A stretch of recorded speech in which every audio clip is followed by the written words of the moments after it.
This is me and my co-host. We are Notes and Nerds. We will be moderating this panel for all you fans. We have Patrick Barnitt. We have Chuck Hubert. And the always radiant Noelle Hubert. Sorry. Hubert. Close enough. Well, he threw me off earlier because he made a joke about Hubert. It's true, I did. We did a panel earlier and he had me laughing all over the place. But we have Noelle Hannibal. They will tell you what they're from if you don't know. If you guys would like to say what your work includes. Hi guys, my microphone just went off. There we go. I think I pressed mute. Watch the buttons that you push. You got it. Hi guys, good to see you. I'm Patrick Barnitt. I participated in several different forms of Star Trek, but I guess most known from Star Trek First Contact. I was a Borg. First Contact, and also in Voyager. I did about 6 episodes of Voyager, and also I did some work on Deep Space Nine as well. I was a Bajoran, and I made an appearance on Voyager as a Vulcan as well. So it's been a lot of fun. It's good to see you. Hello, my name is Noelle Hannibal, and I was also in Star Trek First Contact, only we didn't work together because I was a Vulcan, the first female Vulcan on Earth, more specifically. I also, my first time working on Star Trek was working on Deep Space Nine as Terry Farrell's stand-in for about a half a season, and that was fun. And then I did First Contact, and then from that I did an episode of Voyager as well called Favorite Son, where I was a Teresian woman. So if you guys know Voyager well, it's the episode when Harry gets drawn to the planet of women who suck the DNA out of men to survive. That's awesome. Nice. Yes. Just like real life. No,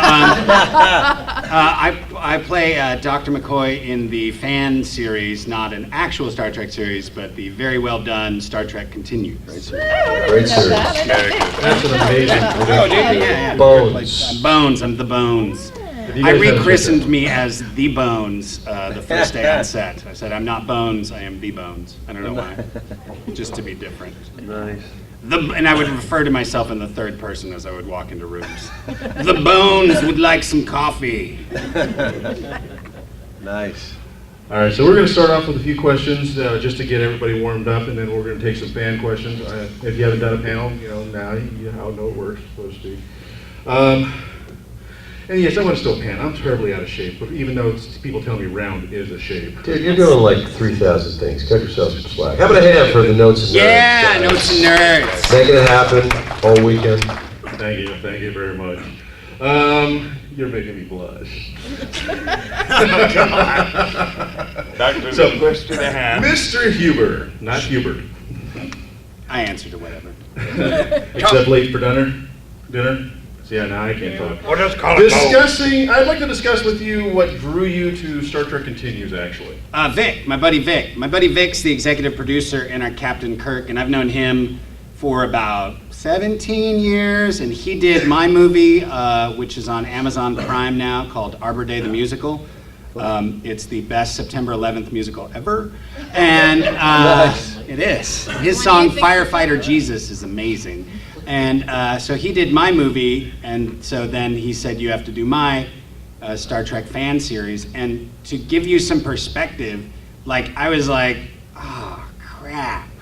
Like, because I didn't know the fan world, and I didn't know how he was going to do it, and I was like, okay, I'll be Dr. McCoy. And I thought it was going to be like, because I'd seen Galaxy Quest. Right. I knew what it was going to be like. And I was like, what are you doing, Vic? And he goes, no, Chuck, you don't understand, man. Like, trust me, just trust me. And I was like, okay, I'll trust you.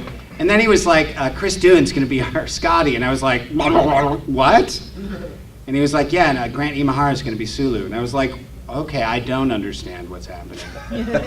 And then I got on the sets. He actually had me help build the first round of sets that were made. And so I was like, okay, this is going to be serious business. So what drew me to it was my friendship, and then after, it was one of those things. I'm really glad I am in it, and I didn't think it was going to be something awesome when I agreed to do it. A lot of my best projects I've ever done have been like that, where I'm like, well, okay, and then they turn out to be, oh, this is your career, and you're like, oh, I'm glad I sublimated my ego for that moment. Nice. Now, being that you're the character Dr. Bones McCoy, and that DeForest Kelly was, he was such a huge actor back in the day, you're kind of filling his role and going on with this whole project. How does it feel to play this character and know the legacy behind it? It's really amazing, and like as far as portraying the character, the way the writing and the other actors and the sets and everything were set up, it was like there was a Bones-sized puzzle piece missing, and you just kind of like, there's no other way to act except like Bones. But like I was at a convention in Dublin, and there was like a group, a Star Trek fan group. It was an anime convention, but they heard I was in town. So it was an Irish Star Trek fan group that came to the convention to see me. They're like, oh, you're Dr. McCoy. And I was like, this is crazy. Like, you bought anime convention tickets to come see me? And they were like, yeah. And they had all this Star Trek stuff for me to sign. And I was like, this is amazing. So to be like part of I feel like I cheated to get into the Star Trek family, and it's kind of awesome. We own you now. I know. You're in. Star Trek fans are definitely in ownership of the property, to be sure. Yeah. It started the grumbles early. Okay, we got some questions for Patrick. How was it working with the cast of Star Trek and The Next Generation on First Contact? I mean, it was amazing. I mean, I grew up watching the original series, and later on when I was in college, I watched The Next Gen, and so it was unreal. You know, when I got the call to go to Paramount to audition, and then in the room was, walked in Jonathan Frakes, and he was #1, was right there. So that was pretty amazing. Yeah. Okay, how many different aliens have you played across the various Star Trek universe that you appeared on? Wow, yeah, I don't even know. I'm trying to think. Off the top of my head, I'd have to say Borg, Grathi, Sona, probably 8 or 9. I may be missing one. I think I was in a Grathi in an episode. I think they liked my head. Like they saw like a bald, shaved head, and they thought we can glue a lot of stuff on there. We have a lot of land up here. But anyway, I think maybe like 9 or 10, but yeah, something like that. All right, we're going to move to Noelle. And first off, I want to discuss with you how it felt to be one of the first official 3 Vulcans that appeared on Earth within the movie First Contact. I kind of didn't know at the time what a big deal it was. I really didn't. Like, I didn't, I think I just didn't realize the magnitude of it when I was filming it. It was only when the movie came out and I went to the premiere and I saw the reaction of people who knew so much about Star Trek. Because I watched a bit of the original series with my mom, and I did watch The Next Generation as well, but I wasn't like a regular Star Trek fan. Sorry, you guys, but Star Wars. But it really kind of became really, really obvious to me when people started sending me stuff to sign, and that's when I found out that I had my own trading card, because they don't tell you that. They're like, here's your contract, sign your life away, and we're gonna put your picture in books and on trading cards, and maybe you'll see them and maybe you won't. So it's true, right? So I didn't realize it at the time. Looking back, I mean, obviously it's the coolest thing, first female Vulcan on Earth is pretty freaking cool. That is. Now, you didn't have to worry about too much prosthetics, unlike your co-star there.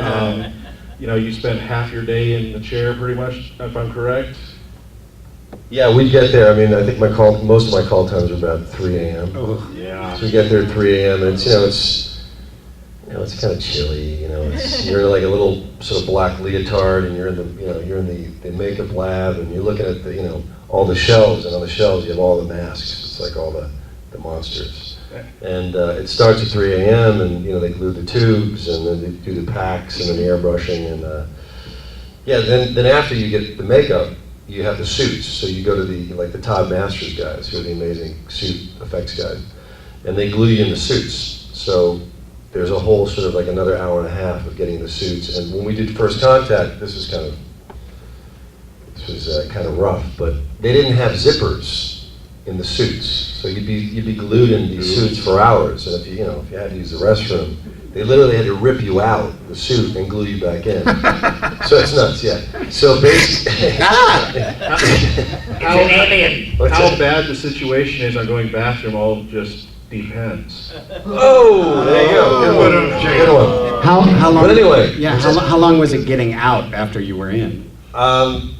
It was, getting out was probably, it took like 2 guys to actually pull you out of the suit. You'd have to grab, you'd sit on a chair.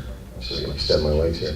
You sit on a chair and literally you'd be holding on to something that you're pulling on the bottom of the suit.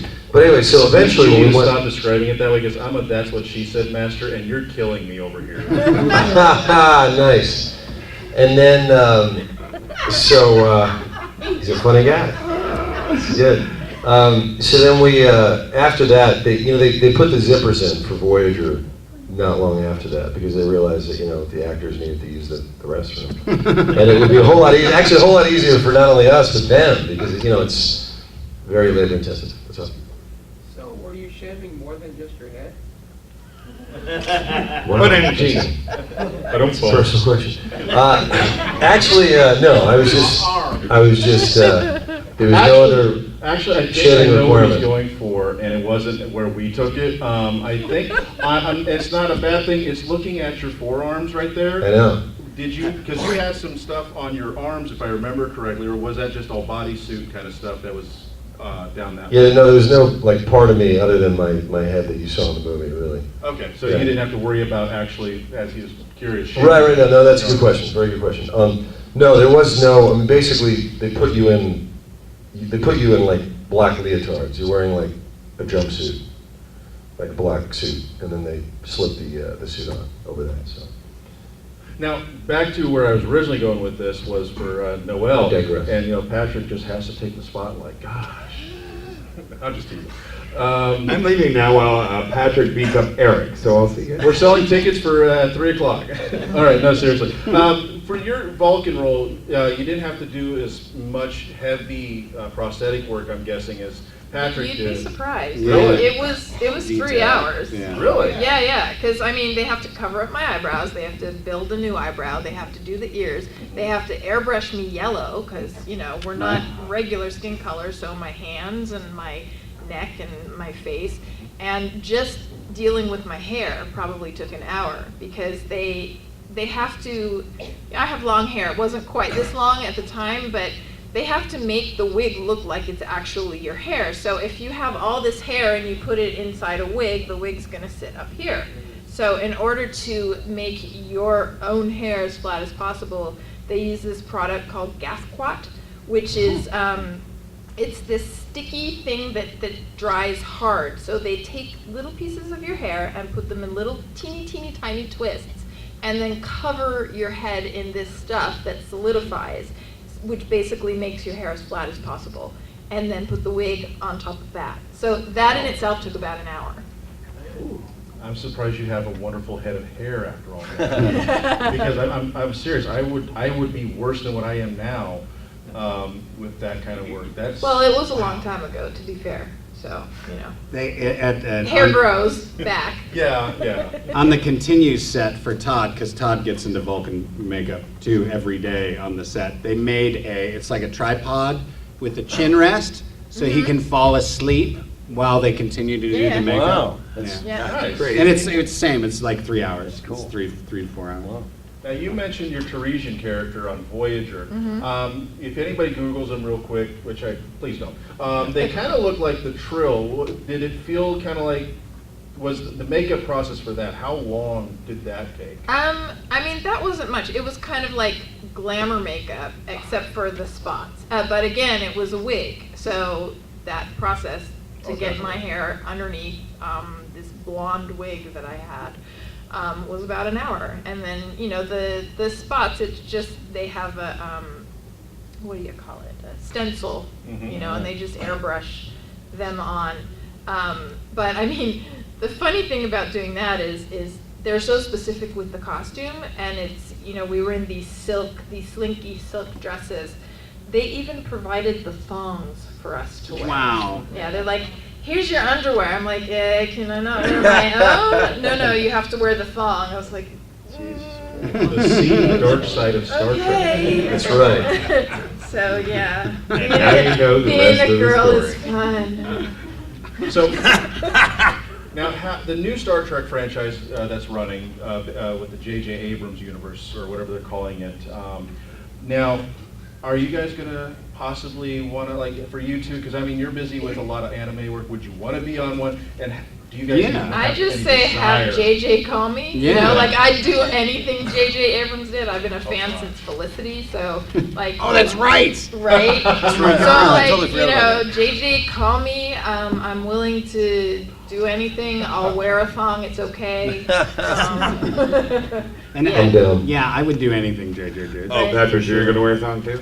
Oh, no. I will- actually, no. If it's JJ Abrams though. Sure, why not? Yeah. I mean, come on. the hell? JJ Abrams. So, you got it. Tell you what, guys. There's I'm too a. busy not to laugh. We got some great Trek fans in here, obviously. Let's get some questions from them, and this way they can answer those for you. Guys, got any questions? All right, first person.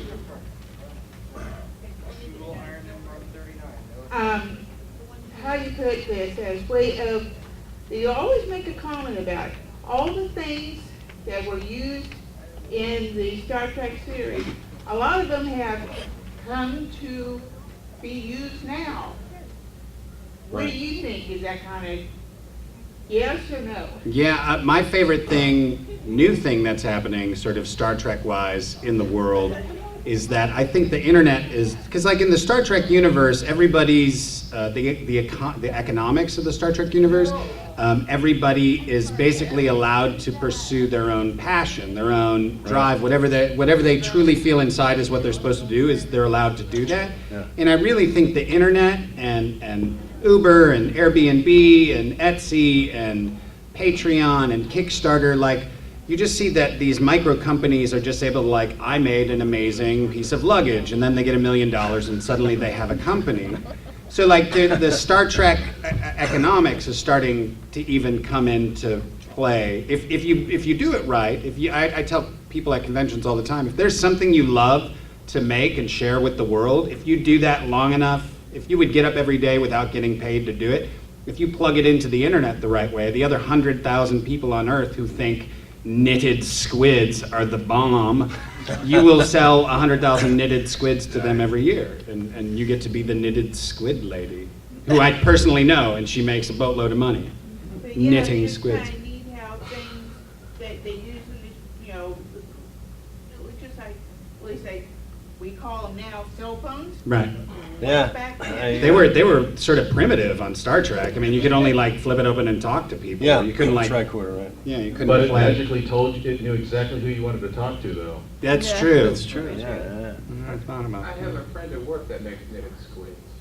Do you really? Wow. Yeah. I want to ask you, sir, specifically, if I may, what is the future for Star Trek continues in the wake of the whole Paramount, Axanar, et cetera, et cetera? Yeah, I think Paramount, CBS missed a huge opportunity, and this is part of the new economy that I think the older media companies are not understanding, and people like Rooster Teeth and Screw Attack are getting, is that CBS Paramount could have said, hey, guess what? We're going to start a fan channel. It'll be $4.99 a month, and it'll be $50 to submit your episode. And they could have been totally in control of the whole fan universe. Right. And everybody would pay $4.99 a month to watch the Star Trek stuff. Probably, yeah. And I actually sent them communications through their legal department, and they were like, they didn't care. But as far as what it means for Star Trek Continues, we have a good relationship with them, and they basically have said, continue doing exactly what you're doing and finish off your series. And we're heading towards an end point now. So how many more are in the can, or how many more? I'm not sure. I never know what I'm supposed to say. I can neither confirm nor deny whether or not we have another episode in the can. I can neither confirm nor deny whether or not we have shooting dates. Yeah, we got it all lined up. It'll be tied up very nicely and leave you right where the movies pick up. So it'll be fun. Nice. All right, right over here. I probably don't need a microphone. So last night, the concert was amazing. Yes, it was. Thank you. Both of Thank you so much. Both so much. And as we were driving home, I was thinking how incredible it would be if there was a Vic Fontaine, a James Darren, if you guys could get it together, and do a little Star Trek concert. Yeah. You guys would be perfect that way. But like you said, once you're in the family, you're in, and you're gonna have this going to cons for the rest of your life as what am I doing next weekend? Well, I can go to a con because you're in. Do you get left out somewhat for not being canon? Do you feel like you're included in our family as much as you should? I mean, welcome, we love you. Thank you. But do you feel like you're included in Absolutely. that? Yeah, absolutely. I mean, like, technically, I could get a table at in Vegas. Like, I could get a table, and Paramount and CBS wouldn't be mad about that. But they just can't invite me as a guest. You know, gotcha, yeah. Chris Doohan gets invited because his dad, was Scotty. Right. And so when he's on panels in Vegas, he'll talk about Star Trek continues, and people ask questions. But they just technically can't, because I'm not. I'm only the fan. I'm desperate. I keep telling my agents, I'm like, look, get me on a Star Trek series. Just anything. Just get me in the door. It'll be cool. If only Filmation was still around, get you on the cartoon. Hey, That would be there's awesome. the new series though that they're starting to shoot, or they've started shooting in Toronto. People Right. ask me all the time, oh, you live in Canada now, are you going to be in the new Star Trek series? I'm like, well, I'm going to audition same as everyone else, Right. but it's completely fingers in, different yeah. producers, directors, writers. It's Yeah. not the Yeah. same people that we worked with in the 90s. So You can't walk in and go, listen, I Hey, am the I'm- first Vulcan on Earth. You need to so put you me. need to hire me. Put me in the show, damn it. Wish- Yeah, if only it worked that way. Because I say to people all the time, I'm like, I just need like a new sci-fi credit, so I Right. can Yeah, keep doing No these doubt. cons. No doubt. Somebody give me like a new sci-fi credit. Well, there's so many So awesome true. YouTube projects out there that actually get just as much credit and fame as the big actual I mean, like Star Trek Continues, it's not necessarily YouTube exactly, but the concept is still there. Yeah. It's a streaming series online. Yeah. There are so many. Rooster big Teeth are budget- doing a lot of Yeah. web series, and they end up being huge, and they're totally outside the regular media landscape. They're not controlled by the. Like, I remember being at a convention and like a YouTube star came in, and then there were like, he was mobbed by like 40,000 people, and I was like, I don't even know what he is. And then I had to go find out, and I was like, oh, that's amazing. Like, it's a whole different world out It's there. amazing, and it gives opportunities for everybody to do that stuff, even if you can't be picked up by like J.J. Abrams for Right. his universe of Star Trek. It's just an amazing opportunity to pick up. So, do we have any more questions? Oh, there's a couple. Oh, they'll have You was questions. first, and we'll get you second, okay? Unless, of course, you ruined your question. I'll try not to. So, you're in First Contact.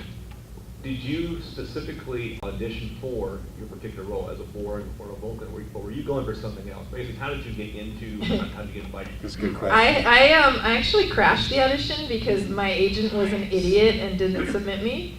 They're looking for women 5'10" and taller with dark hair and dark eyes, and my agent didn't submit me. And I'm 5'11", and I have brown hair and hazel eyes, and somebody I knew said, oh, hey, I'm going to this audition at Paramount, and I crashed it. It was like an American Idol cattle call. Yeah. So I had a number on my chest. They brought us in 10 girls who looked exactly the same. I'm not kidding. We walked in. We had Frakes was there, and Brandon Braga was there, and there were a couple more people in the room. And we had to like step forward and say, hi, my name is Noelle Hannibal, and I'm 5'11" and a half. Step back in the line. And it was the most ridiculous audition I've ever been in.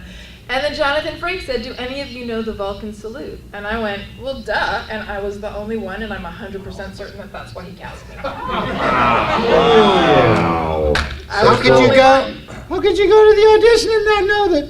Well, because, you know, it's LA. Yeah. Oh my God, is it like They're this? like, ooh, I'm gonna go for this audition just cause. Nice. So yeah, I'm pretty confident that that's why I booked that job, is because I was the only girl who knew how to do that. I would probably do that. You're hired, you rest can just You don't know how to do the fine. Yeah. Yeah, so I auditioned for the Borg, and that was what I ended up getting, and it was kind of a long process. It was very similar to the way Noelle described it. You know, you went into the sound stage. They had it on one of the sound stages, and they had you go in groups of 10, roughly, right? And we stood in a line, and they had us, you know, stand there, and they had us walk, do sort of like a Borg-like walk back and forth, and they had us turn around. They had us do like a right profile, left profile, and they had us turn around and do this board walk, and then they just brought groups of 10 in, and there were like hundreds of people there. And then there were 3 more auditions, like over a sort of like 2-month period. And I almost didn't get it because someone forgot to call me at the agency. So they called me at my house and they said, can you be a paramount at like 30 minutes? In LA. And I was in Venice. LA traffic. I was in Venice, California. You have a helicopter. Which is, you know, Yeah, exactly. technically 20 minutes away, as everybody says. Everywhere in Sure. LA is 20 minutes away, but 20 minutes is really like An 2.5 hour. hours Yeah. in traffic. So I'm in Venice, and I knew this was like one of the final calls.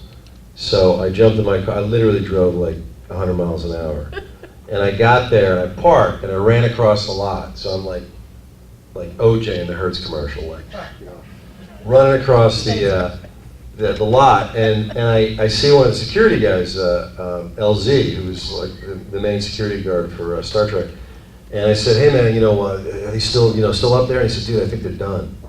So I ran up the steps, and I got in there, and they just seen the last guy gone in, and they said, okay, well, and I was covered in sweat, I was panting, you know. So I went in, and it was Brandon Braga and Rick Berman, and I walked in, and I shook their hands, and Rick Berman said, I said, hi, I'm Patrick, and he goes, oh, hi, Patrick. He goes, well, he turned to Brandon Braga, he said, well, we can't have 2 bald Patricks in the same movie. He kind of smiled at me, and I didn't know what to make of that, but I smiled back, and I stood there, and and they took a look at me or whatever, and they said, okay, thanks, and then I just left, and I thought, all right, that's it, I'm not going to get it. And then I got a call probably, I don't know, like 3 weeks later saying, you got it. So anyway. God, it's such a horrible business. Brutal. Seriously. Hellacious. Yeah, before I get to her question, I was walking across to get on the side, you said a word, and I'd love to hear you try to sing it. When you said boardwalk, yeah. Under the I was thinking, boardwalk. yeah, that. Under the boardwalk. Yeah, I'm never gonna get that out of my head now. I was kind of thinking, like, how would a Borg sing? I don't know, I have no idea. Yeah, I just know that when I was on Voyager, they knew I was a singer. Some of the wardrobe people, so I'd be in Borg makeup and I'd be singing like "Under My Skin," which is kind of like the Borg, the Borg anthem almost, right? But anyway. I was just thinking, growing up watching Star Trek, I was very influenced by some of the characters that were presented, and I'm way too analytical even as a young person, so I liked that they presented a lot of the tensions between races that was current in the time frame, and different with women, were they allowed to be in charge of this or do anything, and I liked that they represented this universe where there was this unification. But in your personal lives, depending on your Star Trek history, did any certain character or race or theological focus that they presented in the shows influence you in getting into these characters? Tough question. Honestly, that is That's a a heavy tough question. I question. gotta think about that. I'm a Spock defender. Because he could get mad, but he could also be great. Yes, yeah, that is, because Spock is a great character in that sense where he was presented with that logical sense without the concept of emotion to direct him in his daily activities. And in a lot of ways, I can see that in a sense on an extreme level being what the Borg were, because there was complete lack of any emotion. I mean, it was just literally programmed out. And, you know, Bones, he just didn't give a damn. I was a huge fan of, like, Star Trek kicked in for me when with the Borg arc and then into the movies. So, like, I was a huge fan of the Borg. I wanted more Borg, more Borg, more Borg. And I think it's because we were starting to integrate technology and the internet in a way that, you know, was sort of representing that. And a lot of people are like, oh, technology is going to turn us into the Borg. Like, that's the bad side of it. Like, you can feel kind of that. But I'm a positive. I think you create the reality with your own intention, so that you can have sort of a Borg-like mentality about technology. But the integration of technology, I think, is a really, really good thing. I think it's making distinctions between people in a good way less and less of a point of power and control. So I like that.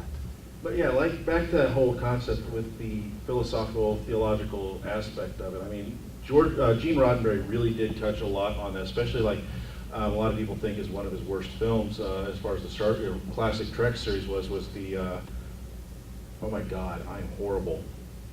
That's a weird title. Nope, I lost the title, Star Trek 6, no, 5. Right. No, the one where they go find God at the end of the universe. I'm sorry, that movie ended up feeling more like it should have been a Douglas Adams book rather than a Star Trek film. But in that sense, I mean, Gene Roddenberry did touch a lot on that God at the edge of the universe concept, a lot of his stories, especially a lot of the classic, some of the best written stories back in the classic series. Do you guys feel like with that aspect, kind of touching on how much of a fan you were depends, of course. Kind of going back to her original question, do you feel any influence in a lot of those concepts they touched on in there?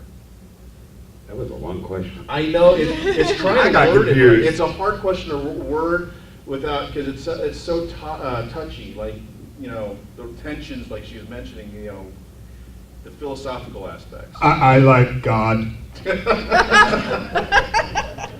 That's my answer. Because I am God. I'm gonna stick with that. So I'm not sure. Doctors always have complexes. Especially, he did not like to go into the transporter. No, who would like that? Yeah.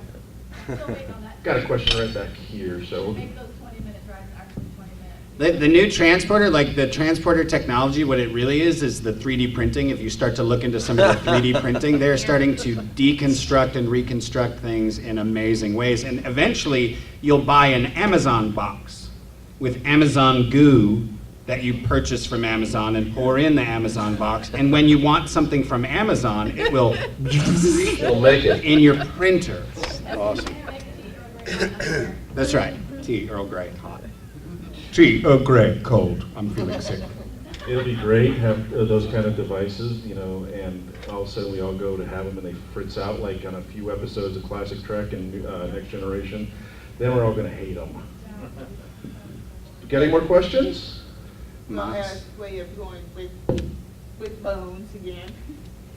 I knew exactly when the first episode, or at least like the third episode of Next Generation, there's one character that they didn't have to show the person yet, but they were talking about who they just not transported, but they had to use a shuttle. And I went, oh, that's Bones. And guess what? When they were walking down the hall, of course, it was Bones and this other person. I go, told you. It was in the very first episode? Next Generation, okay, yes, I'm following, and Data walks down the corridor with him. This was asked a bit, I guess every actor gets asked this question. From all the production stuff that you guys done for Star Trek, how many stuff have you kind of, yeah, I'm not going to, yeah. How much stuff did you get I want to away ask with? I want to ask how much of a criminal you guys are. I Leave it really there. wanted to keep my ears, and they wouldn't let me, and then they put them in the garbage. Oh. But there was actually Dumpster somebody diving. watching the garbage, so I did not get to keep my ears. which is Wow. kind of devastating. And we were talking yesterday, like, they auction off stuff, right? They auction off your costumes, and they'll auction off, you know, like in Buffy, they auctioned off my things, but they don't tell us. So people will send me the link, but like the eBay thing has expired, so I've missed out on my Voyager costume. I missed out on the cape that I wore as the Vulcan, and you know, you try and contact these people, and they ignore you, which is really cool. Talk to Eric Collins, he might have something. The guy up in Yeah. the balcony, he might have something, seriously. Yeah. He's got Warp's nose. Okay. Yeah, I mean, like my first contact costume was on display at the Star Trek Experience when it existed at the MGM Grand in Las Vegas. All right. And my sister was there, and she saw it, and there was like a little plaque that said, "As worn by Noelle Hannibal." I'm like, well, shit, I want it. That's mine. I tried to walk off the lot when we were doing First Contact. The effects guys and some of the board, we wanted to go have lunch because you know every day we just catered lunch, which is awesome. But we wanted to go get a burger at Astor's. Right near Paramount, there's Astro Burger. They have great burgers. So you know, right?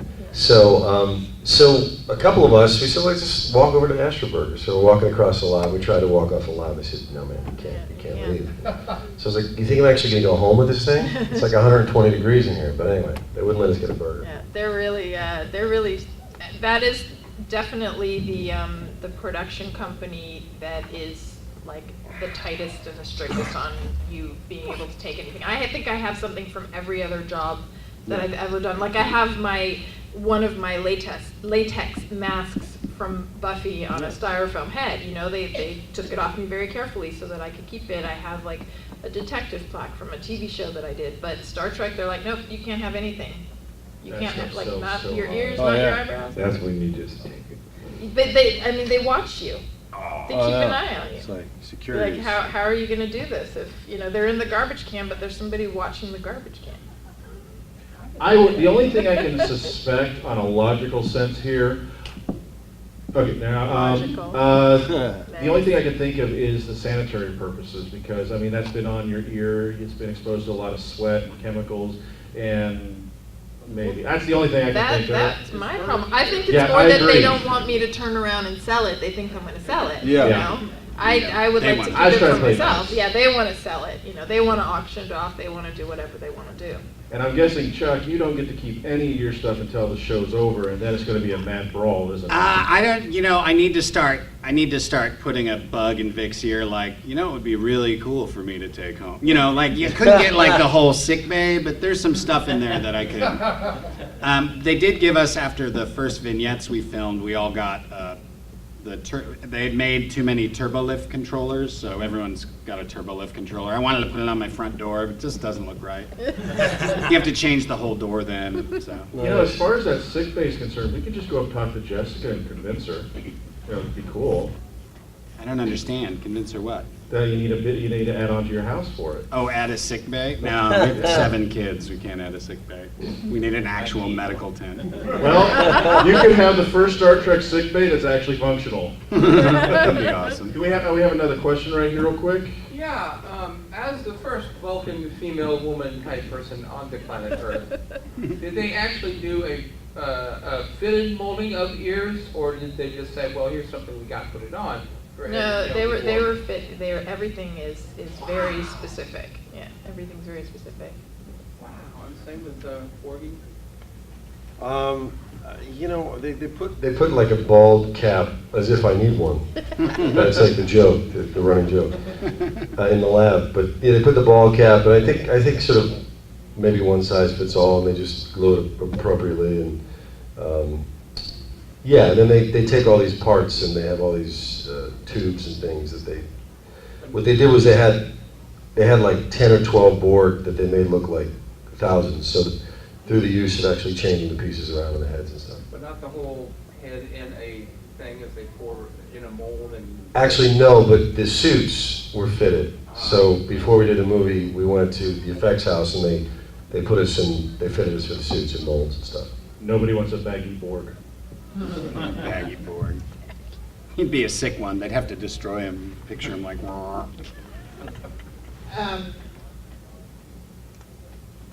we'll just say I was me and my husband were heading for a trip to California.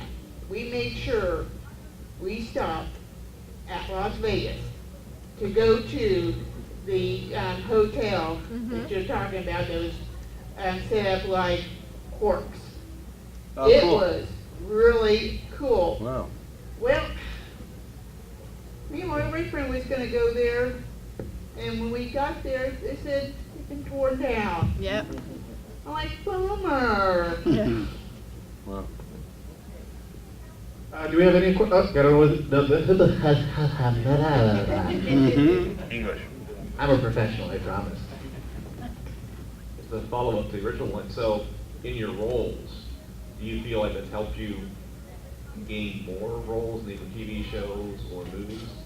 You've been in First Contact, did that lead to like a shorten the list to, oh yeah, I'm gonna put you back on Voyager or Enterprise or Continued or something like that? Yeah, for me, Voyager came up because when I worked on First Contact, I became friends with Brandon Braga, and he called me up and he said, hey, I have this fun little thing in Voyager, do you want to come in for it? And you get to do a little fighting, and it's going to be fun. And yeah, okay. I mean, who's going to say no to doing something on another Star Trek? Getting another trading card, I mean, because there's one for that too. Nice. So yeah, I mean, it definitely came from that, and I mean, my thing on Buffy came directly from I had been working on another TV show, and the assistant director moved over to that show, and again, they were looking for tall women. This is kind of my thing. I was like the alien demon girl of the 90s. And called me up and said, hey, So was my girlfriend back then. So yeah, I mean, definitely, that is how it works. It's like, my mom always says, it's 20% talent and 80% who you know. I couldn't agree more. I mean, as Noel was just describing, Star Trek, what I found more than anything about Star Trek and the movies and the series is that it was a real, very much a family atmosphere. That, once you got to know, like Noelle knew Brandon Braga, once I worked on Deep Space Nine and worked on that show, and I got to know some people, and I got to know some of the makeup artists, and I got to know Michael Westmore a bit, and I was around, and I got picked to do First Contact. They were starting to develop the Borg and introduce the Borg on Voyager right around the same time. So the AD, and many of the people that worked on the movies worked on the TV shows. There was a lot of like cross-pollination going on. But the producers, actually the AD, a wonderful guy, the late Jerry Fleck, he was the AD on many of the Next Gen movies. He was an AD on, assistant director on The Next Generation for years, and he did the movies. He was a wonderful guy, and once he worked as a Borg, they brought a few of us over to Voyager, and he was a marvelous guy, and he really, you could, back in those days before 9/11, you could walk on the lot and drive on and get on pretty easily.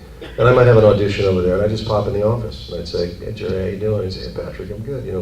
We got an episode coming up. You available? We're doing a Borg episode. So he'd call us directly. So it was very much that kind of a family atmosphere, and that kind of sticks with me all these years later. It's very much they really kind of, once you were in and they liked you, and you really didn't complain. A lot of spending so many hours in makeup. It's long hours and. It's painful. It is painful, and so once they knew that you were a team player and they liked you and you were sort of part of the family, they may call upon you again, which was really cool. Star Trek Continues kind of has the, and I've been told by producers it's got the opposite effect, in that they could not cast me in anything Star Trek right now because it would be sending the wrong message. But after the show is done, once the series is done, I'm hoping that they'll be like, let us sprinkle and cross-pollinate. But the TV shows work that way. I worked on season 2 of a show called American Crime on ABC, and the director there uses a lot of the same cast members over and over again. It's a different story every season, so I'm waiting patiently to see if he's going to throw me in season 3, which would be nice. Yeah. Cool. Hey, we're going to get one more question in here. Well, I'm just curious, when is it coming? We hear, you know, but. Okay, out of the Star Trek universe, if you could play any character, whether it be your guys' characters again, who would you want to play? I know the answer to that one, right? I would want to be Spock, because Spock has always been my favorite character. Before I worked as a Vulcan, like I don't know, I always thought he was the coolest character. So, yeah, Spock. Yeah, I'm doing it. Dr. McCoy was my favorite back in the day, so I got to do something I never thought would ever happen. So, if you'd have told me as a kid, guess what, you're going to play Dr. McCoy, and Star Trek fans are going to think it's cool, I'd have been like, that's impossible. They're gonna lynch me, man. Come You know, on. I would definitely say Spock, hands down. Just loved his character, loved everything he said, he stood for. That is totally awesome. All right, I want to wrap this up here with one thing, and then we're going to give you guys an opportunity to let everybody know how to reach you guys on, or follow you on the social medias. The Book of Face. The face. So, guys, being part of Star Trek in some form or fashion, regardless of what it is, and being accepted as part of the family, how does it feel to know that this has been a cultural icon for the, you know, maybe not necessarily the full last 50 years, but definitely at this point, 50 years into it, it's amazing. How does it feel to know you are cemented into it? It's a real honor. It's an Yeah, honor. absolutely. Totally. Yeah. Total honor and privilege. Yeah. So, starting down at Patrick and working down, what would be the best way for fans to be able to follow you and keep up with all your projects that's coming up, including music careers and such, and other voice acting castings, and on television roles that you might all have at some point? Cool. You guys can link up with me on Facebook and Twitter, Instagram. I got a couple of movies that I did in the last year that are coming out. One called Chronology with Danny Trejo. That should be out within a year. Billy Baldwin. Also did the sequel to Coffin 2. That should be coming out within 6 months. And but yeah, you know, feel free to reach out and link up. Same, Facebook, Instagram, Twitter. I'm trying the Snapchat thing, but I don't know, I think I'm a little too old for that. Snapchat's It's evil. just a little weird. It's evil. But I mean, everything is at Noelle Hannibal / Noelle Hannibal, whatever. For me, I'm a theater person. For those of you who follow me already, like I'm a musical theater person. So I kind of fell into doing film and television. I was living in LA. I was born and raised there, but theater was my passion, and I live on the East Coast now, and that's my thing. So if you go on my Facebook page, you're going to see lots of videos of me singing really weird musical theater songs. And my most important project right now is that I'm producing a production of the musical Hair in Montreal. Oh, very cool. And if you guys want to help out with this production, we are fundraising, and if you're not in a position to help us with a donation, we have a crowdfunding thing set up, then if you can share it with your network, I can give you a little slip of paper with the link, and I'm trying to raise some of the money to cover the expenses so that I can pay the actors. So it's not to go in my pocket, it's so that I can pay the 18 wonderful people who are rehearsing today without me because I'm here with you guys. So that's what I'm doing at the moment. I'm Chuck _Huber at all the Twitter and Facebook and all that stuff. I'm trying to get better at the social media. My wife Jessica is very good at it, so she helps me be better at it. There are cheats to it, trust me. Yeah. So, and I'm gearing up pre-production on another feature film. So I'm not ready to really talk about it yet because it'll be amazing.